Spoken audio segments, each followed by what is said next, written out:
Et en fait, on a compris que ce qu'on avait racheté, c'était un salon de massage naturiste. Tu m'as dit que t'as été en garde à vue, t'as failli aller en prison. Ouais.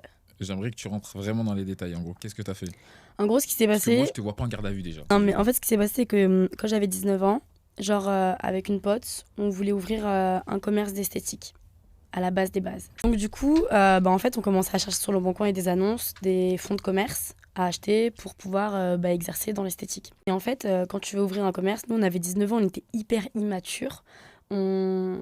Toute l'administrative qu'il y a, enfin, tu sais, en fait, t'ouvres pas un salon d'esthétique comme ça, faut avoir des CAP, des trucs. Nous, on s'est dit, vas-y, on fait les ongles et tout, enfin, un peu à l'arrache. Et en fait, au niveau du fonds de commerce, ils demandent plein de papiers, genre plein de trucs, etc., qu'on n'avait pas. Et à un moment donné, dans les Yvelines, donc dans le 78, en Île-de-France, on a trouvé un fonds de commerce où la dame, elle demandait pas tant de papiers que ça, tu vois. Genre, en gros, elle voulait juste ses 15 000 euros de pas de porte, donc c'est le droit pour rentrer dans son local commercial et de pouvoir exercer. Au bout de 2 semaines, on recevait pas mal d'appels et des appels un peu bizarres, tu vois.